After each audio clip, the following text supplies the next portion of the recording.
tarde a todos. É com muito prazer que inauguramos este ciclo do mês de junho, ciclo idealizado pela acadêmica Heloísa Teixeira e que tem por título Machado de Assis e a questão racial.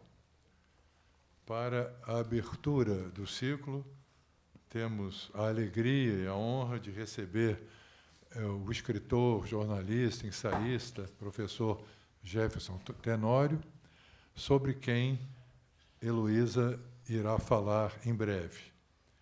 Eu me limito a apresentar aqui, sumariamente, um mini currículo da nossa querida acadêmica Heloísa Teixeira, que é formada em Letras Clássicas pela PUC Rio de Janeiro, com mestrado e doutorado em Literatura Brasileira pelo UFRJ e pós-doutorado em Sociologia da Cultura na Universidade de Colômbia.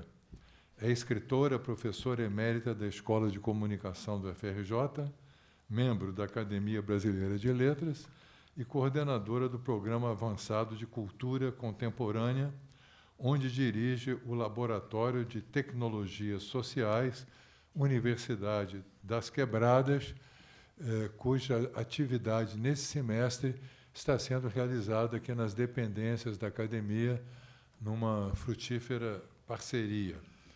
Seu campo de pesquisa privilegia a relação entre cultura e desenvolvimento, dedicando-se às áreas de poesia, relações de gênero e étnicas, culturas marginalizadas e cultura digital. É autora de vários livros, entre eles Macunaíma, da literatura ao cinema, foi organizadora da antologia, desculpem o pleonasmo, 26 poetas hoje. Onde você está? Onde eu estou, eu e mais 25.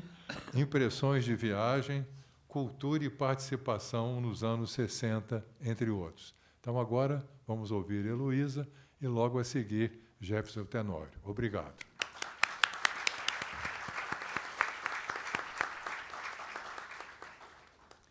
Gente, eu queria agradecer a presença de todos e é com a maior alegria que eu abro esse ciclo. Junho, geralmente, a ABL comemora o aniversário de Machado de Assis, que nasceu em 21 de junho de 1839. Então, estamos em plena festa de aniversário aqui do Machado, e essa comemoração tem uma peculiaridade. A gente quis trazer o Machado de hoje, um Machado que está começando a ser estudado nas universidades, pela perspectiva da questão racial, e um Machado que começa a ser amado por um público mais popular. Machado sempre foi um escritor lido pelas elites, digamos, ou pela classe média alta, mas não era um escritor que o TikTok, por exemplo, viralizasse. Isso foi sensacional, né? Ele é personagem de TikTok. E é personagem de várias teses sobre Machado negro. E isso era uma coisa que não era possível tocar até um certo tempo. Eu acho que saiu até uma revista da USP especial sobre estudos sobre isso. E é muito interessante, porque o Machado sempre foi branco, né? Sempre foi, não, desde a certidão de óbito, né? Porque ele nasceu com a certidão de nascimento negra e morreu branco, né? Essa passagem, que é uma passagem cultural construída, é que a gente vai discutir nesse ciclo, Machado e a questão racial.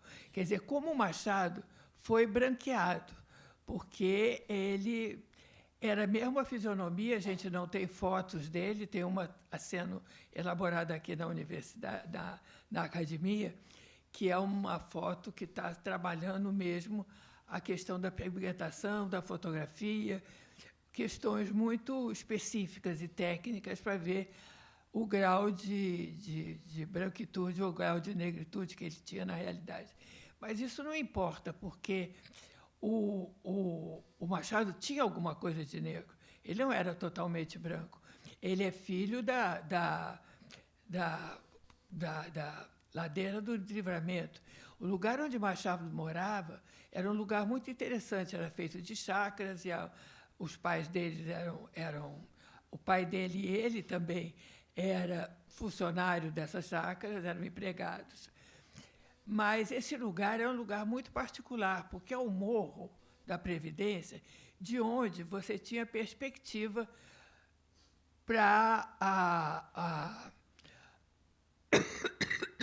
Nossa, me esqueci o nome tão óbvio daquela cidade, da parte negra da cidade, onde vendiam os escravos.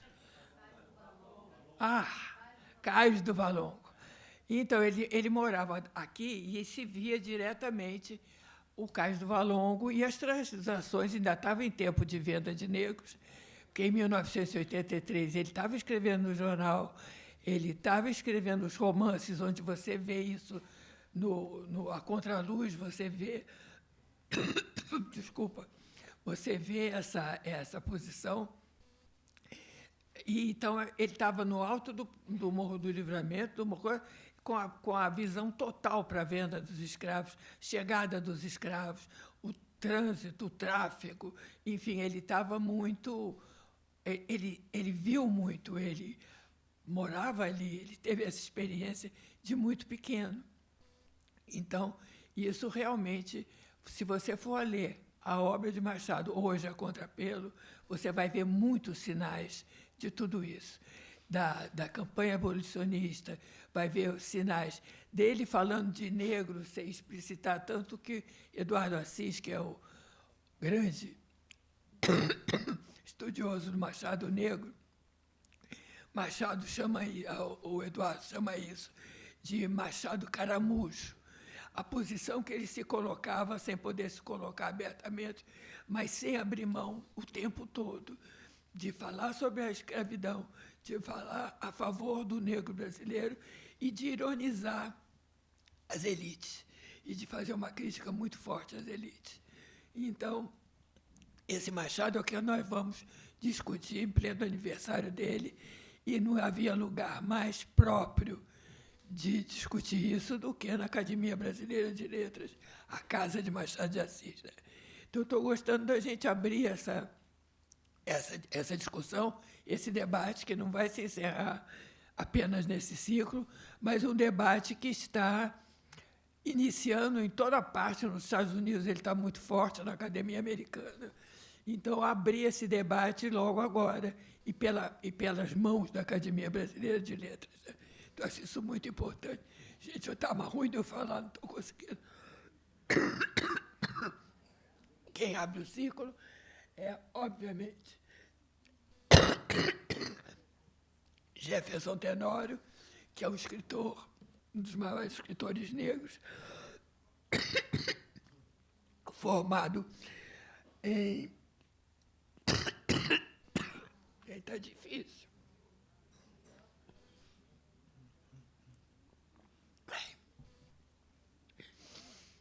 Formado em literaturas luso-africanas pela Universidade Federal do Rio Grande do Sul. Tem vários prêmios, inúmeros, pelo tempo que ele está exercendo o ofício de escritor. Porque eu não vou conseguir. Mas eu tenho que mencionar, pelo menos, os livros de Jefferson, que são Beijo na Parede, que ganha imediatamente o mesmo livro, de 1914, 13, que ganha o prêmio como livro do ano da Associação Gaúcha de Escritores. 2019, ele lança Estela Sem Deus. De novo, é o livro do ano pela mesma instituição. E, em 2020, ele lança seu livro mais conhecido, que é O Avesso da Pele, que é o livro que ganhou o Jabuti, o maior prêmio literário que temos hoje. Então, eu vou dar a palavra para o Jefferson, dizendo que é uma honra ele estar aqui para falar disso. É uma leitura do Machado por um autor negro, e reconhecido como tal, que tem lutado bravamente pela causa antirracista, pela pobreza. A obra dele se refere diretamente à pobreza, ao racismo e à violência policial, que parece que é um detonador de toda essa escrita. Então, com a palavra, Jefferson.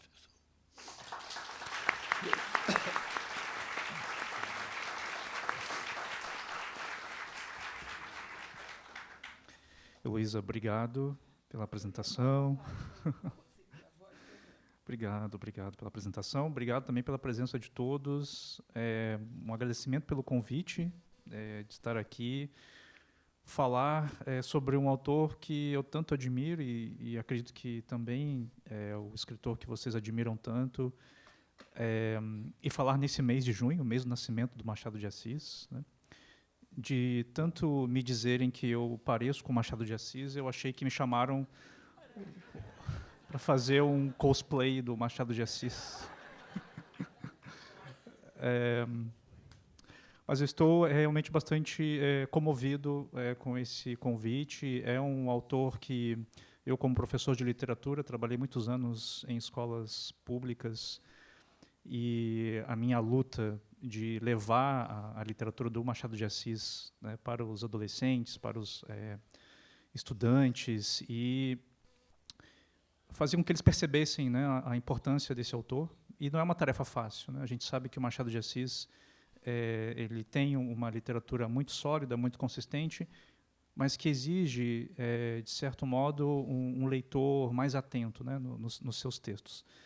Então, fico muito feliz, contente, e também já vou aproveitar para agradecer também à Academia Brasileira de Letras pelo posicionamento contra a censura, né, do Avesso da Pele, né, e também aos professores, que devem ter muitos professores aqui também, que se posicionaram junto com seus alunos e deram uma resposta muito categórica contra a censura.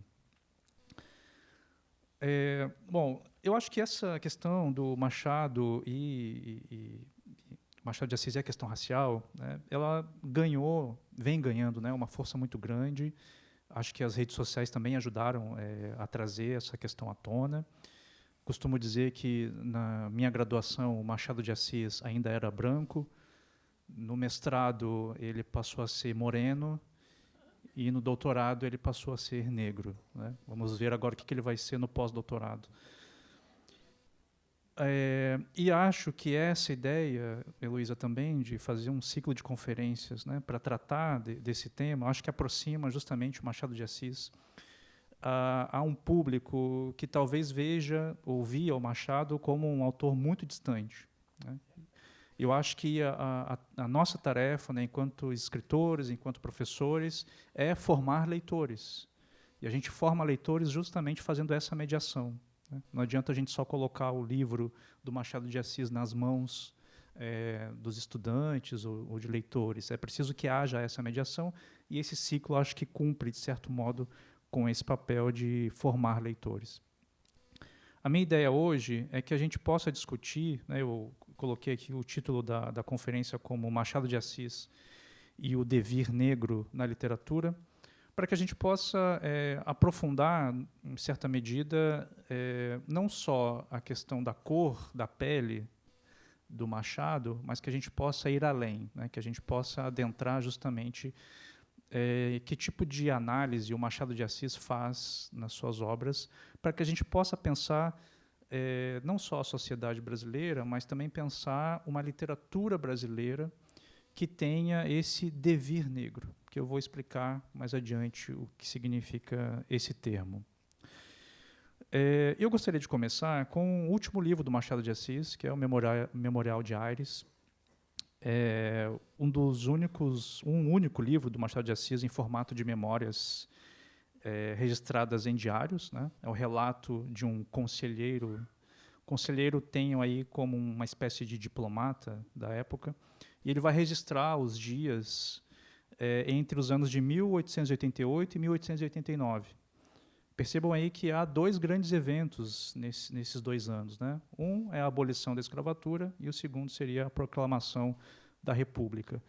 Então, o Machado, muito inteligente e esperto, decide fazer justamente um diário sobre esses 2 anos muito importantes para a história do Brasil.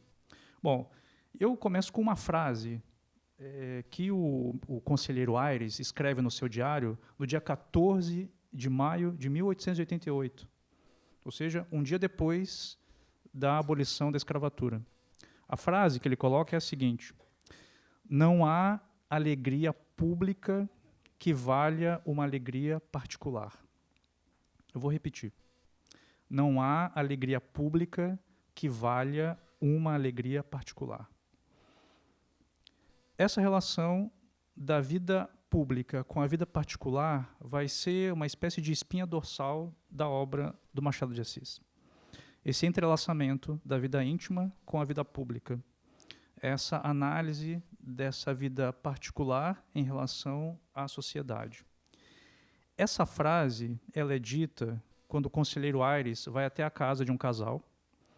Esse casal é amigo do conselheiro já há muito tempo.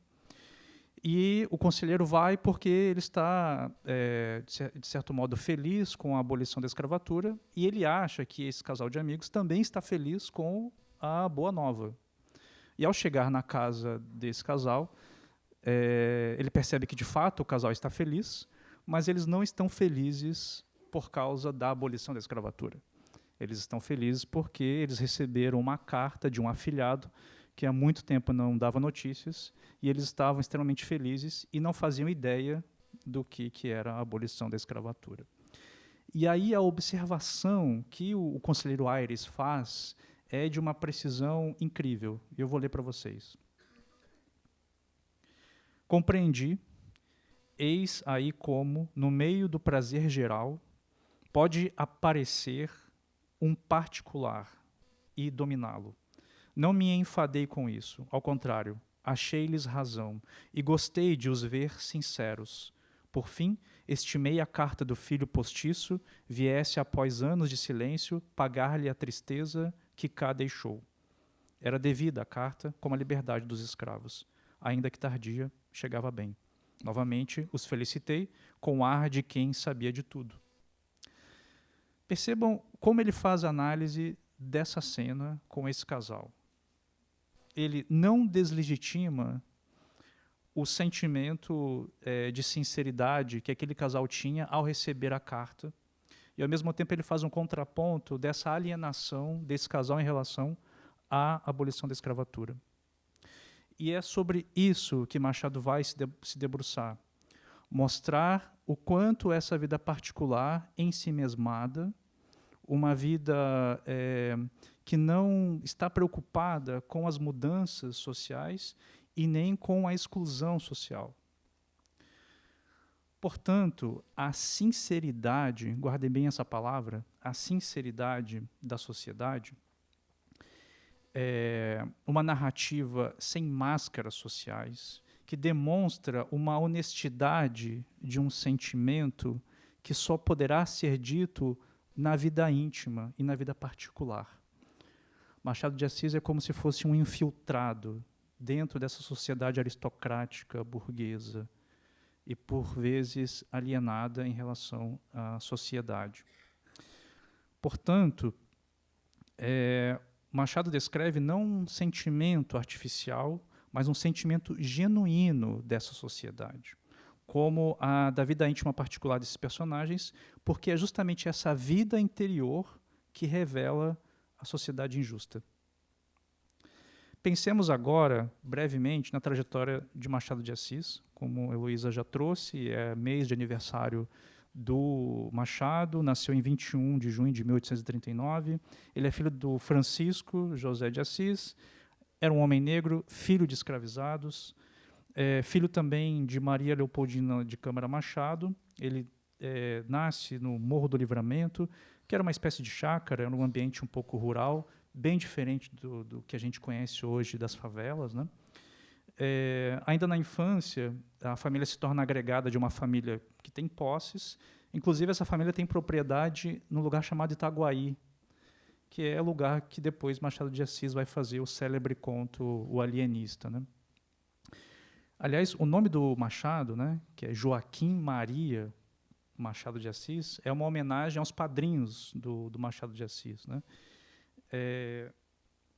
O Joaquim Alberto Silveira e a Maria José Barroso Pereira.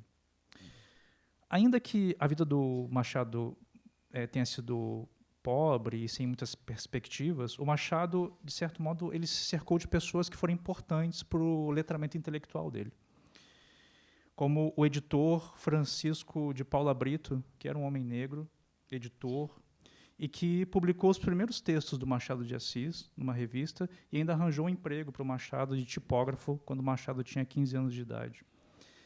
Um outro escritor também muito importante que se aproximou do Machado e, de certo modo, o apadrinhou também foi Manuel Antônio de Almeida, que é o autor do célebre livro Memórias de um Sargento de Milícias. O Machado de Assis ele vai perder a mãe precocemente e, portanto, ele vai ser criado pela madrasta, Maria Inês da Silva, que se torna depois cozinheira de uma escola para moças.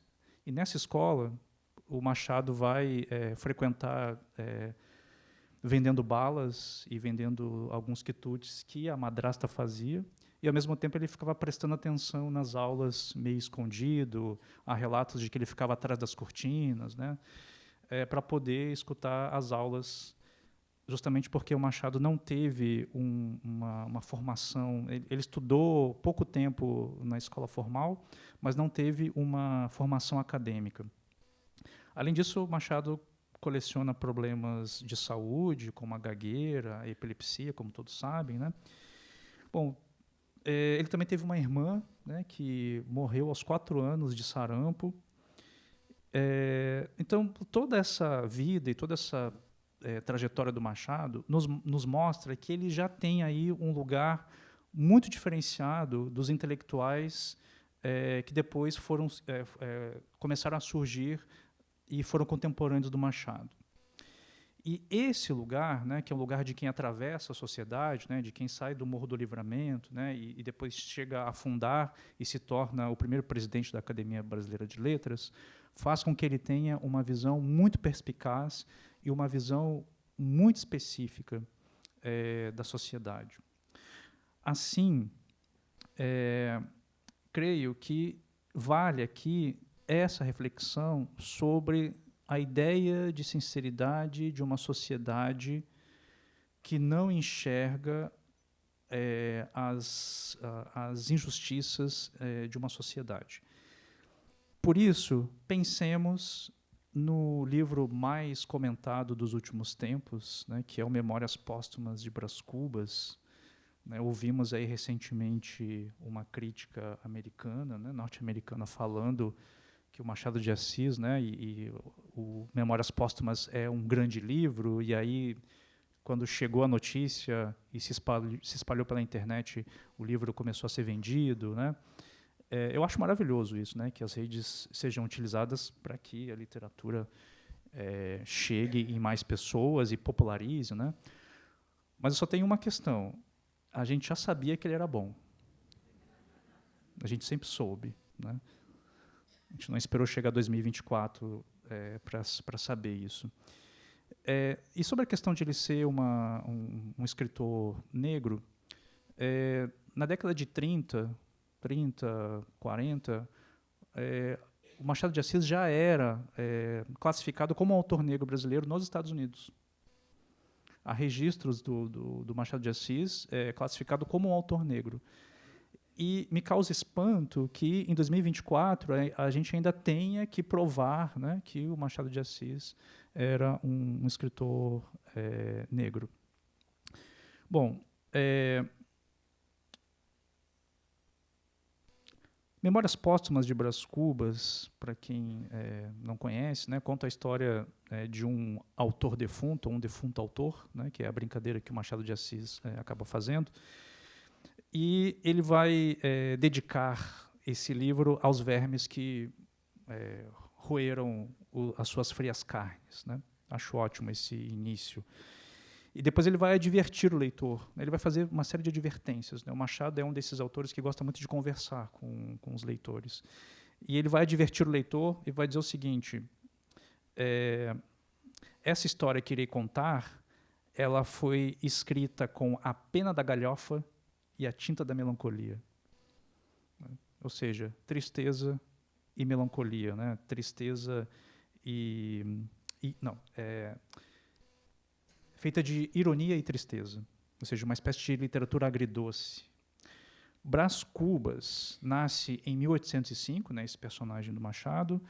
Ele é descrito como uma criança mimada. Aos 5 anos, ele é apelidado de Menino Diabo, depois de quebrar a cabeça de uma escravizada. Ele também faz do Prudêncio um menino negro de montaria, comete as maiores violências, né, com esse personagem negro escravizado. As maldades de Brás Cubas são naturalizadas, sem qualquer filtro e sem qualquer condescendência. Brás Cubas tem garantias econômicas, é um aristocrata, vai para Portugal às custas do pai, volta doutor, o diploma não lhe serve de nada. Podemos ver que a trajetória do Brás Cubas é uma trajetória apática. E essa apatia não é só um adjetivo. A apatia do Brás Cubas é um modo de vida. Ou seja, o cinismo que o Brás Cubas carrega, é um cinismo utilizado como método de lidar com aquele contexto social. Brás Cubas é, no fim das contas, um parasita social que se beneficia de uma sociedade extremamente excludente e escravagista. Brás Cubas morre em 1869, sem grandes realizações, sem grandes feitos, uma vida desperdiçada, com falsos amores, falsas ambições, uma vida medíocre. A questão é que essa história só poderia ser contada com tal grau de sinceridade justamente porque esse narrador não tinha mais nada a perder. É um autor morto, ele não tem mais a vida. E é por isso que ele pode ser sincero. E essa é a estratégia de Machado de Assis. É isso que faz com que a gente acredite que, de fato, aquele narrador está dizendo a verdade, porque ele não tem mais nada a perder.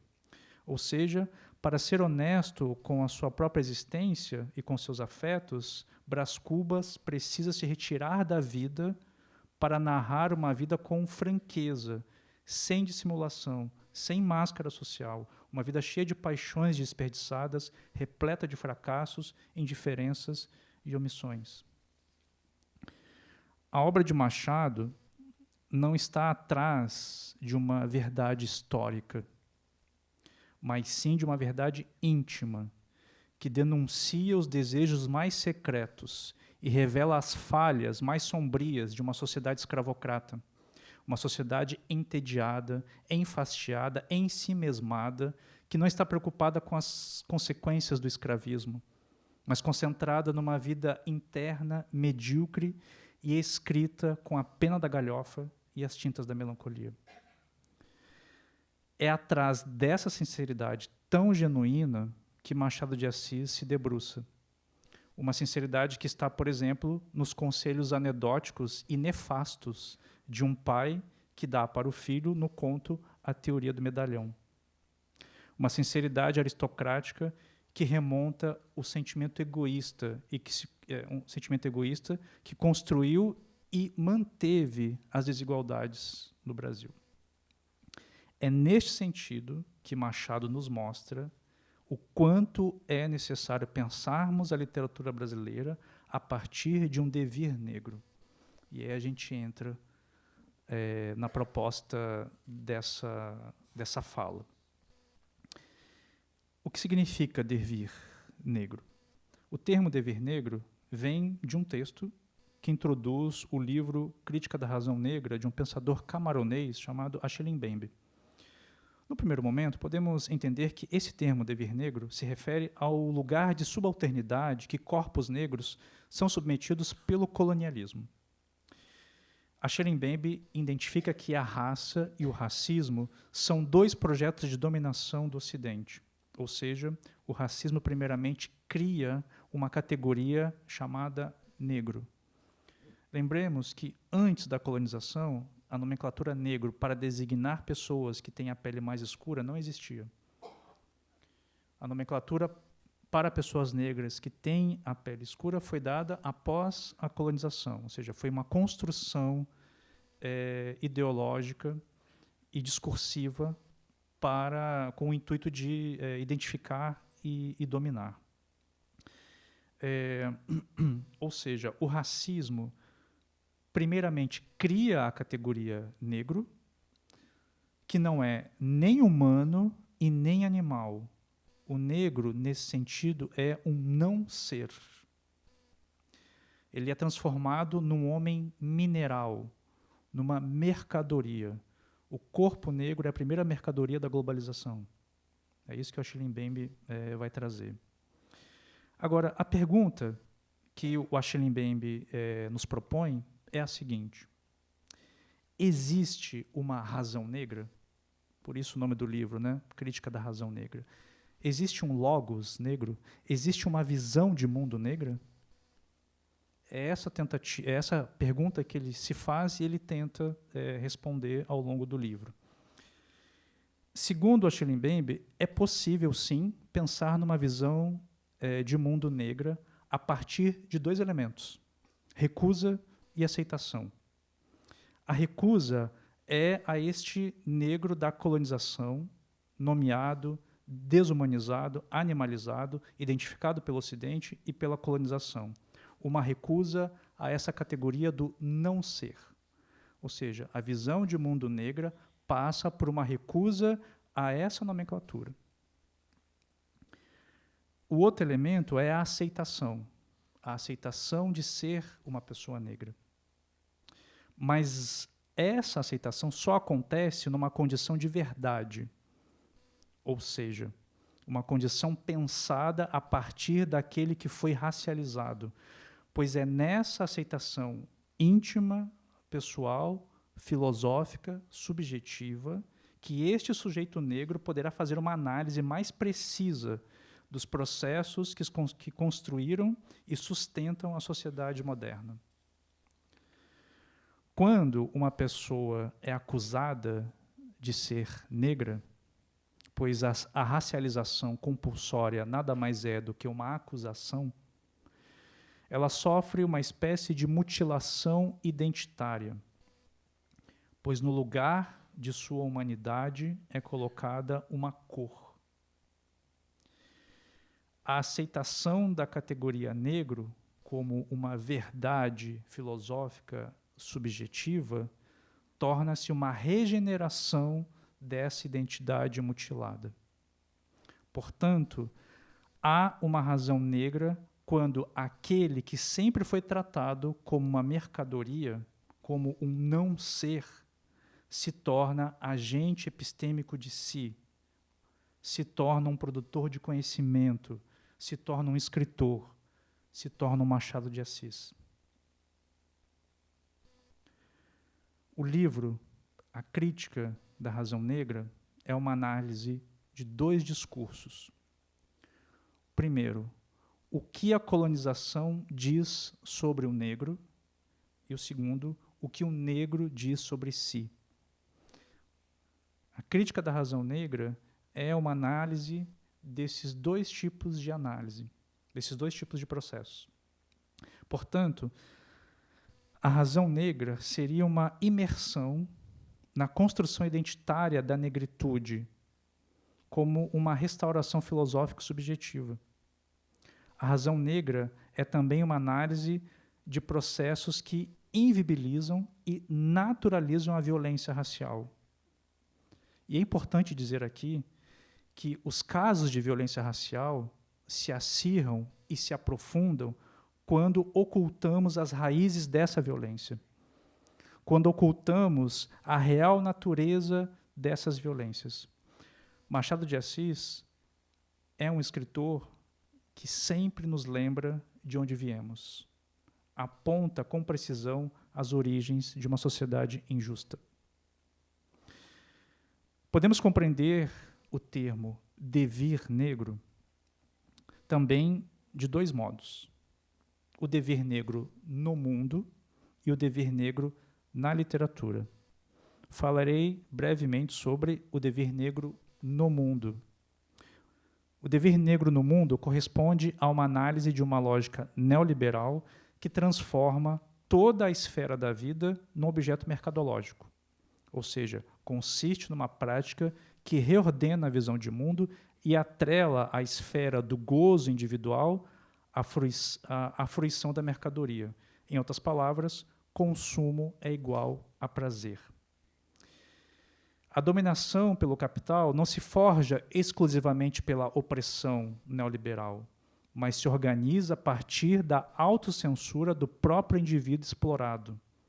Nesse modelo, o indivíduo introjeta o senhor e o escravizado dentro de si. Introjeta o trabalhador e o patrão dentro de si, ao nível de uma naturalização. Assim, essa superexploração do trabalho atinge seu ápice na subjetividade desse indivíduo que acredita ser patrão de si e do seu tempo. Por isso, na lógica neoliberal, não interessa a desracialização da vida, porque a organização por castas e raças possibilita que o mercado escolha quais corpos podem ser mais explorados. O dever negro no mundo significa, em última instância, uma forma de neoescravismo, uma construção teológica, uma adoração de fé diante da precariedade do trabalho. Assim, a condição negra na escravidão ganha agora uma escala global, em que todos passam a ser tratados como escravizados de si mesmos. O dever negro do mundo é, na verdade, uma reedição da escravidão negra de séculos atrás, mas agora introjetados na subjetividade das pessoas. A escolha de corpos que podem ser mais explorados que outros se constrói entre o século XVII e XVIII. Todos devem saber ou conhecer a frase do filósofo Descartes, no livro O Discurso do Método, em 1637, a frase penso, logo existo. A frase penso, logo existo é uma síntese do modo como o Ocidente apreende o conhecimento. A frase penso, logo existo vai sustentar os discursos de outros filósofos no século das luzes, por exemplo. Por quê? A frase penso, logo existo, podemos fazer uma série de inferências. A primeira delas é que penso, logo existo, divide pessoas que pensam e outras que não pensam. Uma outra inferência é que, para você existir, você precisa pensar. Uma outra inferência é, se você não pensa, você não pode existir. A questão é que, para os filósofos do século XVII e XVIII, o pensamento estava reduzido a um território muito pequeno, o território europeu. Todas as pessoas que não fazem parte desse território ou desse contexto são pessoas que não pensam, ou pessoas consideradas bárbaras. Portanto, elas não teriam o direito de existir. Agora, mesmo que esses filósofos ou essa teoria admitisse que esses bárbaros pensem, se eles não pensam como nós pensamos, eles também não têm o direito de existir. E aí é que começa a questão da aculturação, não é? Essa ideia de dizer que a cultura europeia ela é superior porque vai salvar os bárbaros e eles precisam pensar justamente como os europeus. Assim, no século das luzes, né, com Voltaire, Rousseau, Kant, Montesquieu, uma série de filósofos que vão tentar definir, nesse século, o que significa ser humano. A definição de humanidade se dá justamente no século das luzes, e depois que acaba desembocando na Revolução Francesa, com a ideia de liberdade, igualdade e fraternidade. Mas vejam que a ideia de liberdade, fraternidade e humanidade e fraternidade, ela está ligada a um grupo muito pequeno de seres humanos, que são considerados seres humanos. E o que significa ser considerado ser humano na concepção iluminista? Significa que você tem que ser europeu, branco e, se puder, seja francês. Essa é uma definição de humanidade que vai sustentar o modo como o conhecimento é apreendido ou é reconhecido pelo Ocidente. Há uma outra filósofa nigeriana, que agora me escapou o nome, que ela escreveu um livro chamado A Invenção das Mulheres, a Yoronke Ueumi, né? E ela vai fazer uma análise muito interessante de como é que o Ocidente entende o conhecimento. Basicamente, o Ocidente entende o conhecimento, ou ele apreende o conhecimento através da visão. O sentido maior de apreensão do conhecimento é a visão. Por quê? Porque é com a visão que a gente consegue julgar, identificar e julgar. Então, para o Ocidente, é muito importante que a gente consiga definir muito bem quem é branco e quem é preto, quem é homem e quem é mulher. Tudo aquilo que fica na zona cinzenta não é muito bom, porque ele não é compreendido. E a Yoronke Ueumi, que vai fazer uma análise sobre essa apreensão do conhecimento, ela vai dizer que, por exemplo, nas comunidades iorubás, a apreensão do conhecimento não se dá pela visão, ela se dá pela escuta, pela oralidade, que é muito mais subjetiva do que a visão. Portanto, a ideia do devir negro no mundo, segundo o Achille Mbembe, é justamente esse neo-escravismo, que é essa reedição da época da escravidão no mundo, nos dias de hoje. A minha proposta era discutir o devir negro na literatura brasileira. E aí eu ofereço um outro ponto de vista. A literatura nos oferece instrumentos estéticos e subjetivos capazes de aprofundar esses processos para além da superfície. O devir negro, por essa ótica, é uma resistência ao processo de racialidade da vida, ou de racialização da vida. Uma resistência ao processo de racialização da vida. Pois, se a linguagem ela é simplesmente fascista, como diria Roland Barthes, porque ela nos obriga a falar, é papel da literatura enganar essa linguagem, subverter a lógica da opressão e oferecer outros modos de existência. Talvez só a literatura poderá construir um devir negro inapreensível, ou seja, a literatura jamais entregará o negro que a estrutura racista quer. Porque o devir negro é um fluxo permanente, cria e se dissolve, se transforma, se dilui, se dissipa e se reorganiza. Pensar o devir negro na literatura significa não esquecer de onde viemos, não esquecer que a nossa fundação enquanto país se constituiu a partir do sequestro de corpos negros, da aniquilação de povos originários e do roubo de riquezas naturais. Assim, podemos pensar que Machado de Assis nos aponta uma literatura altamente sofisticada e que analisa com precisão as sutilezas da sociedade brasileira.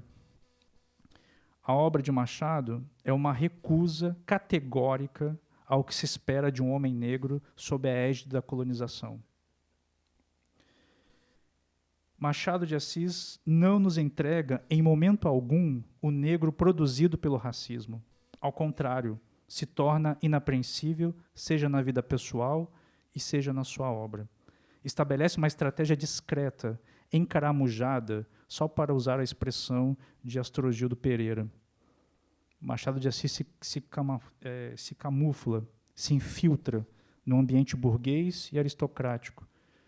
Simula uma falta de laços com a sua origem, e não precisa morrer, como fez Brás Cubas, para narrar com sinceridade, mas se coloca num lugar não sabido e não detectável. O dever negro na literatura está intimamente ligado às origens do Brasil. Nesse sentido, o livro Defeito de Cor, de Ana Maria Gonçalves, traça com maestria uma poderosa narrativa sobre o tráfico negreiro transatlântico, mas também é uma história da conquista da escrita e do conhecimento por uma mulher negra. Em Quarto de Despejo, de Carolina Maria de Jesus, temos um diário que narra os efeitos da escravidão no Brasil, mas é também a história de uma leitora, de como alguém se torna produtora de literatura.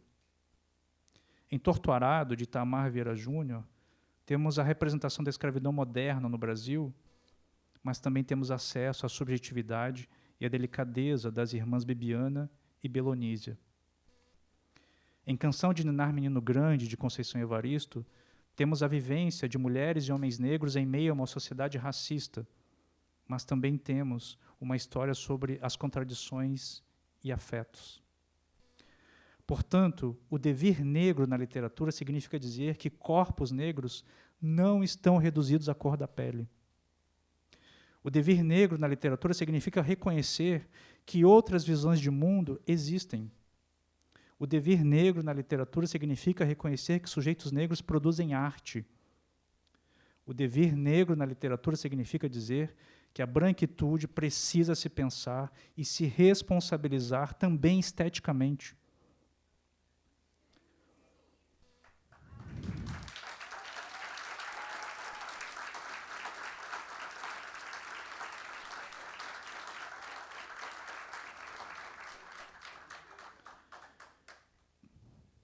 Machado de Assis nos aponta os caminhos para uma literatura genuinamente brasileira, pois flagra os momentos mais vulneráveis de seus personagens e expõe uma vida íntima que se sobrepõe à vida pública. Machado revela uma sociedade privilegiada, assentada sobre os problemas sociais e que ignora suas origens. Não tenho dúvidas que a linguagem elegante, polida, com cenas sofisticadas, carregadas de ironia e sarcasmos, e um profundo entendimento sobre a vida social, fizeram com que Machado resistisse ao tempo e chegasse até nós. Por fim, gostaria de dizer que Machado de Assis me ensinou coisas importantíssimas, não apenas sobre literatura, mas também como homem negro. Queria muito ter dito isso a ele. Talvez eu esteja dizendo nesse momento. Obrigado, Machado.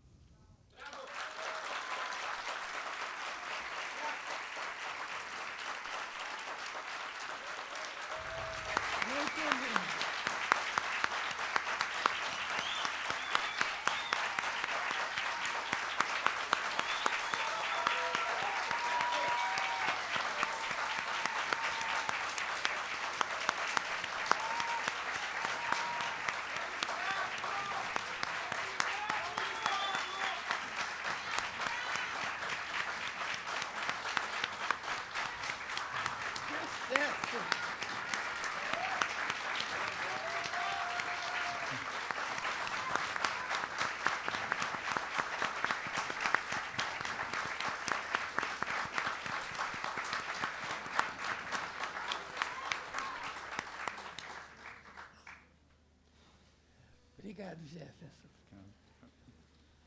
Uma conferência linda.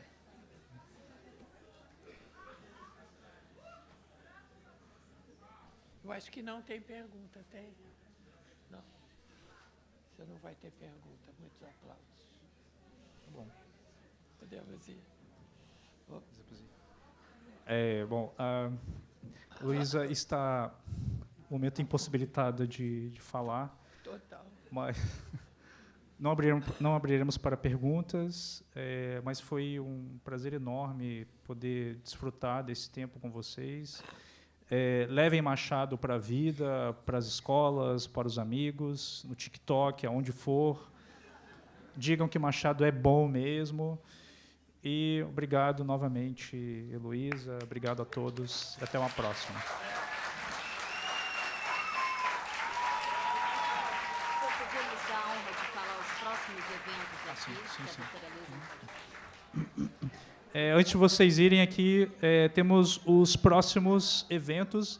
Esse foi o primeiro ciclo, a palestra do ciclo de conferências. E a gente vai ter, então, Por que a Democracia Não Morreu, na quinta-feira, às 17h30, com a participação do Joaquim Falcão, Lília Schwartz e Carlos Pereira e Marcos André, isso? Depois a gente tem o ciclo de Machado de Assis, a questão racial, a gente tem A Era de Cor como Eu, Racismo e Antirracismo na Trajetória de Machado de Assis, na terça, dia 11, com a Heloísa Teixeira e Ana Flávia Magalhães Pinto. É isso. Compareçam, gente.